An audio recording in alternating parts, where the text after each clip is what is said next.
Welcome to Believing the Word with Pastor Dan Shunk. This program is an outpouring of the ministry going on at Calvary Chapel, Chambersburg in Chambersburg, Pennsylvania. Here's what's coming up in today's message. We're looking for Jesus, and we're looking for His command decisions. We're looking unto Jesus, the author and finisher of our faith. We want to know what His mind is. We want to know what His commands are. When we come to God in prayer, are we coming to God to say, God, here are my commands. I really need a Ferrari. Please, God, I'm so humble about this. If you could please also give me a brand new house, oh God, and I need this and I need this. Or do we come to God and say, God, what is your heart today? What is your mind today? Lord, I need you. Once we come to understand that God is all about love and care, it's like our wish list begins to grow and grow. We begin our journey to find all that we need and long for from God. So how often do you find yourself exploring what God truly wants for your life? Today, Pastor Dan is here to inspire you, to strengthen your connection with God. He has some truly incredible plans for your life. When you follow God's will, it's amazing how all your needs and desires can come to life in His perfect timing. Now here's Pastor Dan in the book of Ephesians chapter 6, as he continues his message, Spiritual Warfare.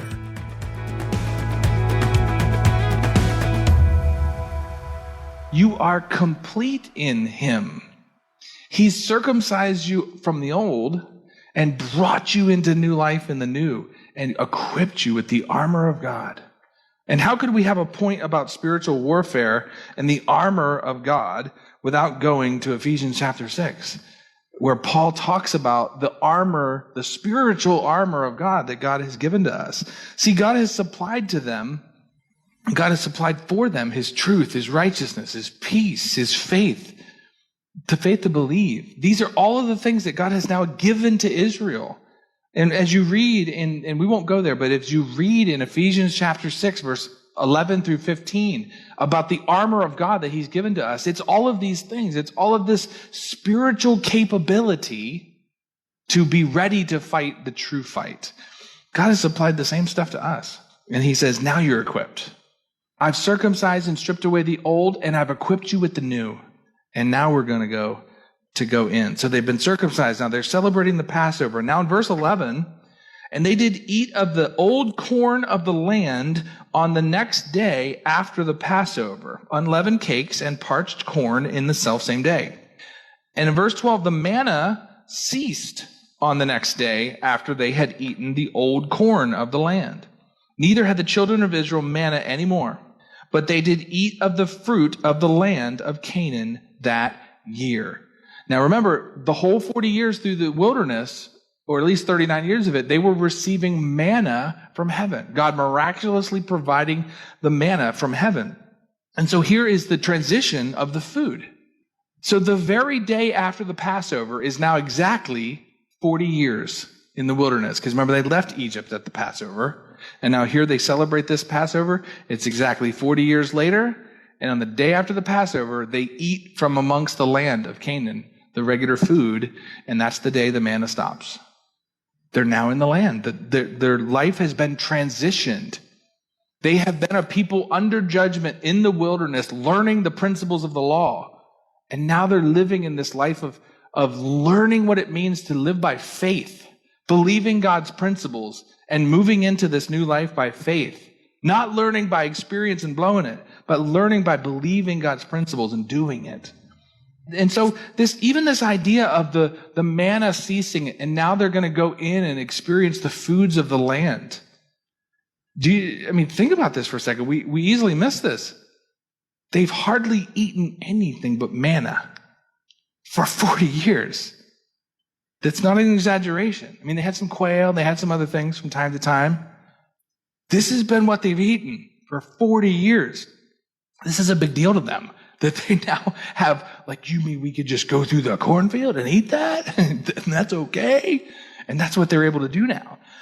This is a big deal to them. They're super excited about this. And again, the whole idea of being in the land is this picture of walking by faith in the victorious Christian life. And it's a picture that the spiritual life has variety. God has many different tasks, many different goals for each one of us. There's a whole host of different things for Israel to do in the promised land, just as there is for us. The way you're going to partake of God is different than the way I'm going to partake of God's blessings. And there's a lot of variety for how it happens. When you get to Paul in the New Testament in 1 Corinthians 12 and 14, talking about the gifts of the Spirit, he talks about how there's one Spirit, but there's many ways that it works out in our lives. And it's pictured here with the idea of the food, that they're all going to go in and experience many different things. So look, here's the principle that I don't want you to miss here, which is that there is a physical battle to come in chapter 6, but the spiritual things that they're doing first are more important. It's more important. They need to get suited in the armor of God, in the spiritual armor of God first, before they could do anything. The circumcision, it shows the armor of purity and devotion. Then they sit and they have the Passover feast, showing the armor of that they belong to God through redemption, and that they belong to Him. And then the manna ceases and they experience the food of the land, showing that they're walking by faith. They're walking with the shield of faith and trusting God that He will do a wide variety of things coming up. They will have a wide variety of adventures coming up. All of Israel has been marching together and, now we're going over here, now we're going over here. They're going into the land now. They're going to start splitting up. They're going to take this land, then they're going to take this land. Some of them are going to go over there. And there's a whole host of things that they have now in front of them. There is always spiritual preparation of the heart before the physical doing of anything, before anything can be effective. There has to be the spiritual preparation. Now, chapter 5 has one more thing for us before we move into the Battle of Jericho of chapter 6. And it starts in verse 13. And we're going to make it our second point. So number one, spiritual warfare, you need the armor for battle. You need armor for battle, spiritual armor. And number two, as we start in verse 13, the second thing for spiritual warfare is we need command decisions. Armor for battle, A, B, command decisions, C, D. Command decisions. Now, I kind of borrowed that from military language. The meaning that I'm trying to get across is that we don't set the rules. In spiritual warfare, and to live a victorious Christian life, we don't set the rules. We're looking for Jesus, and we're looking for His command decisions. We're looking unto Jesus, the author and finisher of our faith. We want to know what His mind is. We want to know what His commands are. When we come to God in prayer, are we coming to God to say, God, here are my commands. I really need a Ferrari. Please, God, I'm so humble about this. If you could please also give me a brand new house, oh God, and I need this and I need this. Or do we come to God and say, God, what is your heart today? What is your mind today? Lord, I need you to reveal yourself to me. I'm looking for your command decisions. He's the commander, and we're just a minion in the army. And we're looking for His decisions. And this is how it lays out in verse 13 here. Let's just pick it up right there. It came to pass when Joshua was by Jericho that he lifted up his eyes and he looked, and behold, there stood a man over against him with his sword drawn in his hand.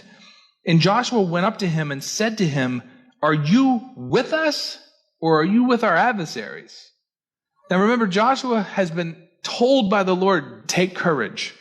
Buck up, young man. He wasn't too young, but God's telling him, you're going to need to have some courage. And it's like he does. He sees this warrior standing out there and he goes up to the man and he says, are you with us or are you with them? Now, I'm going to give it away right now, even before we read the next couple of verses. This is a pre-incarnate appearance of Jesus Christ. This is God Himself taking on physical form and showing up on earth. And we'll talk about that in just a second, but this demonstrates our primary problem. What Joshua just said to him, are you with us or are you with them? It demonstrates our primary problem that we have in these matters of living for God. Our problem is that we think it's our war. Joshua thinks it's his war.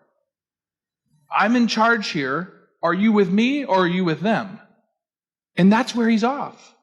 It's not his war. There are two sides to the war, but we're not leading anything. Joshua's not leading anything. He's just the earthly representation for Israel. He's an under shepherd. He's not leading the show. Remember, we talked about the spiritual armor that Paul lays out in Ephesians chapter 6. He starts that section, Paul does, in Ephesians chapter 6, by saying, finally, brethren, be strong in the Lord and in the power of his might. And then he goes on to talk about putting on the armor of God. We're there to follow his lead, to take on his strength, to do what his will is. It's not the other way around. So Joshua confronts this man, who we will find out is God himself, by saying, are you under my command or are you under their command? And here's the answer now in verse 14. And he said, this is Jesus himself, says, nope, as if to say, no, your question's wrong. Nope. But I am the captain of the host of the Lord, am I now come? But as the captain of the host of the Lord, I am now come. And Joshua fell on his face to the earth and did worship and said unto him, what saith my Lord unto his servant? And now Joshua has it right. By the way, you will never see an angel or a man worshiped in the scripture.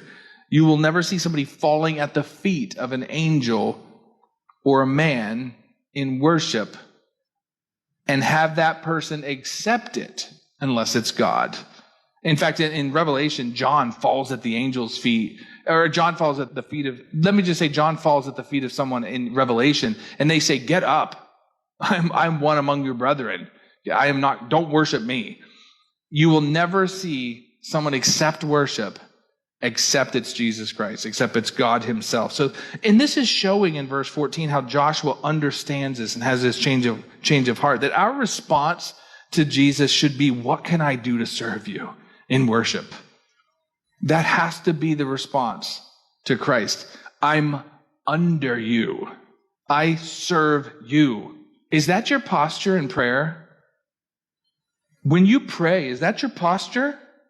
God, what can I do for you? God, how can I live for you?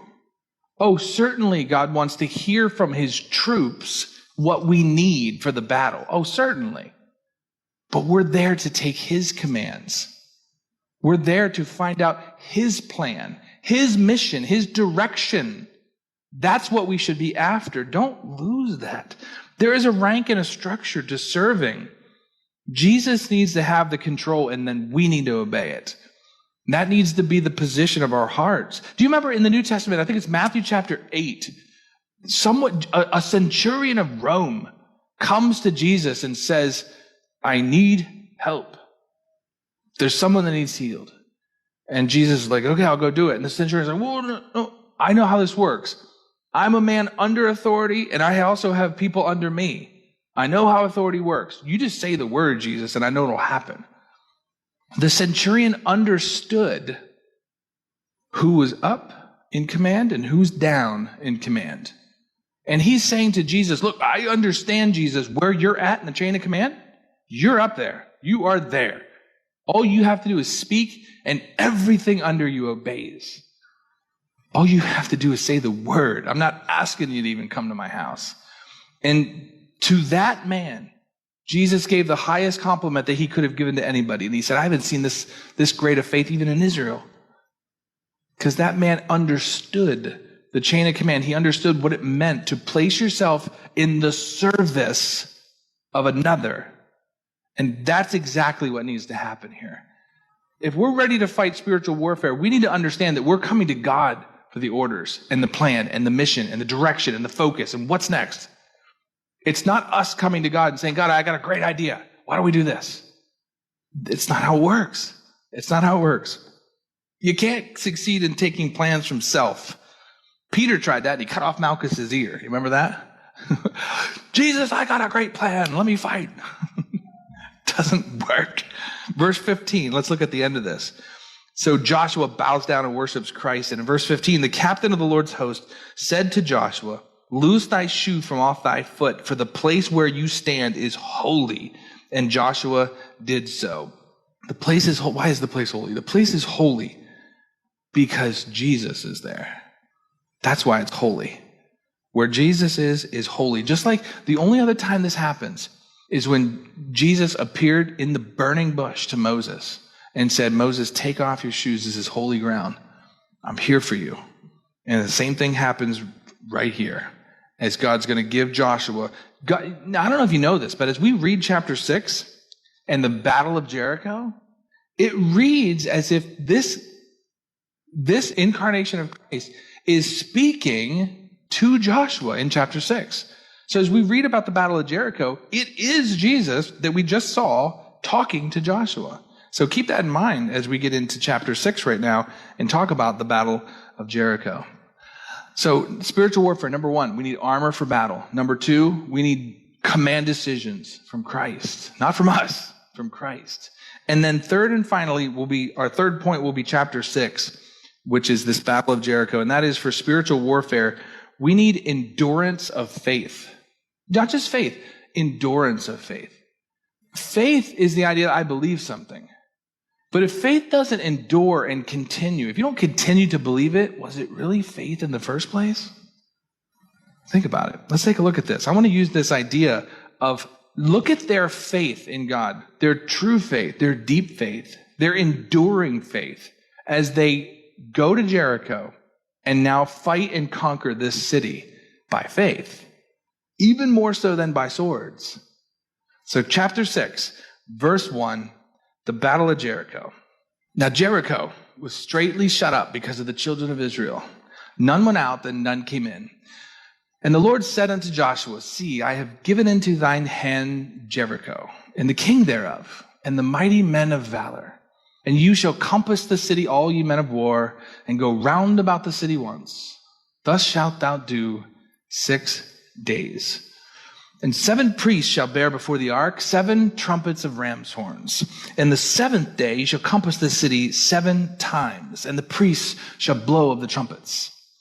And it shall come to pass that when they make a long blast with the ram's horns, and when you hear the sound of the trumpets, that all people will shout with a great shout, and the wall of the city will fall down flat, and the people shall ascend up, every man straight before him. For the Lord had said unto Joshua, Shout, for I have given you the city. The plan to take Jericho. This is the Lord's command plan. This is his command decision straight from the mouth of Jesus Christ. The Lord has given it to them. But it's them that needs to take it and do it by faith. What a crazy plan. Go around the city once for 6 days, each day. And then the 7th time, they're going to go around it 7 times. And after each lap, on each day, the priests blow of the trumpets. What is that all about? He didn't mention a single sword in there. It doesn't make any sense. But God has a plan.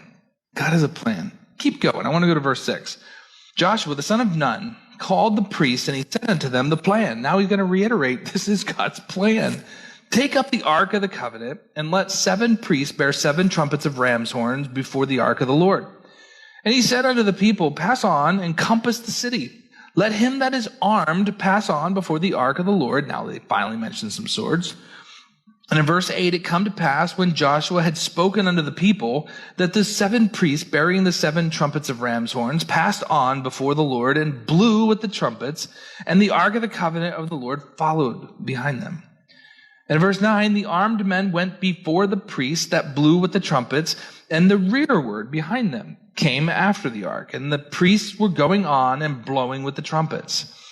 And Joshua had commanded the people, saying, You shall not shout, nor shall any noise with your voice, neither shall any word proceed out of your mouth until the day that I bid you to shout. Then shall you shout. So the ark of the Lord compassed the city, going about it once.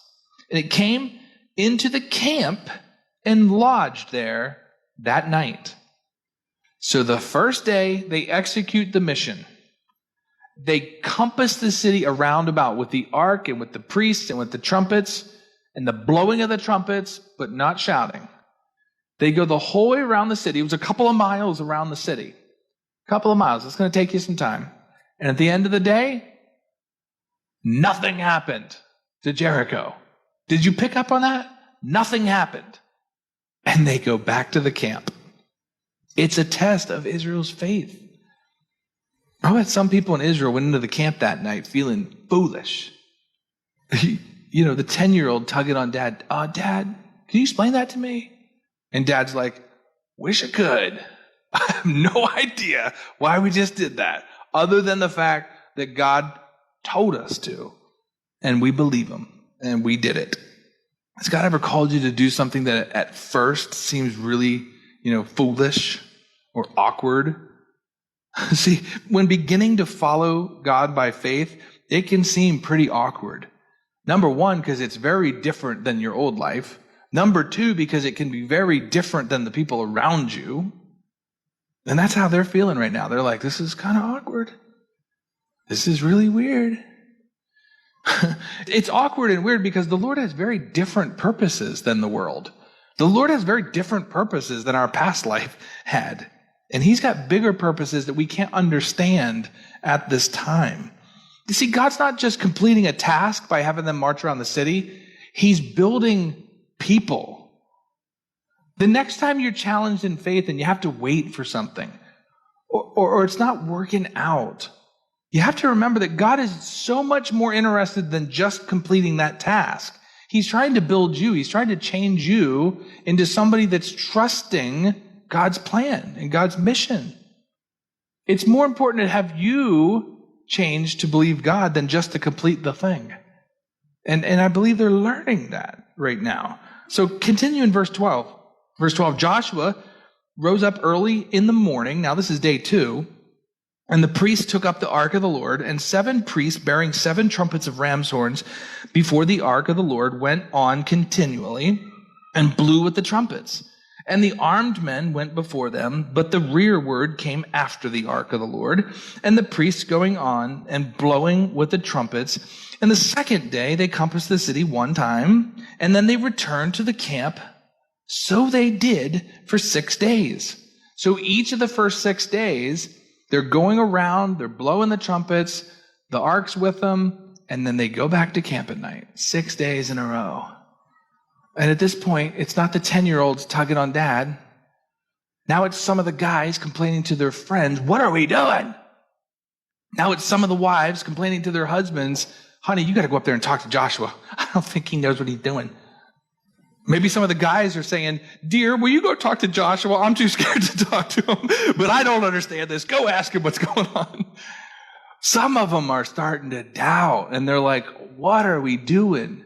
These Canaanites, now they're jeering from their evil walls and making fun of us because they think we're foolish.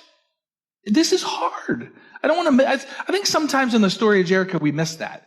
We just jump right to the end, like, 6 days he did this thing, and then the 7th day, and good things happen. Yay! There was 6 days in here where nothing's happening, and they look like fools. And they have to walk by faith every day. And it's that kind of challenge. And let's do just 2 more verses here. So in verse 14, so they did 6 days. Now verse 15, it came to pass on the 7th day that they rose early in the dawn of the day. They had to, because this day they're going to go around 7 times. And they compassed the city after the same manner 7 times. Only that day they compassed the city 7 times. And in verse 16, it came to pass at the 7th time when the priests blew with the trumpets, Joshua said to the people, shout, for the Lord has given you the city. Thanks for tuning in to today's edition of Believing the Word with Pastor Dan Shunk. Pastor Dan is coming to you from Calvary Chapel, Chambersburg, in Chambersburg, Pennsylvania. As we are going through our study in the book of Joshua, we see how God provides for his people when they put their trust in him. At the beginning of the book, Joshua encounters an angel of God and asks whose side he is on. The angel replies that he is on neither side because God doesn't take sides. His plans go beyond different sides of a human conflict. Rather, they involve all of humanity from start to finish. If you'd like to learn more about Believing the Word, We invite you to check out our website at cchambersburg.org. There you can catch up on prior broadcasts, download our app, or get connected with the ministry of Calvary Chapel Chambersburg. If you're in the area, we'd love to have you join us for worship and fellowship at our new expanded location at 5121 Coffee Ave in Chambersburg, Pennsylvania. We have small groups on Sundays at 9 a.m., main services at 10:30 a.m., and Thursday evening services at 6:30 p.m. While you're here, we'd love to share some of the resources we have for believers in Chambersburg wanting to grow deeper in their relationship with the Lord. We're thankful that you chose to spend time in God's Word with us today, and we hope that you'll join us again for another broadcast, or even for an in-person visit. But anyway, that's all the time we have for today. This has been Believing the Word with Pastor Dan Shunk.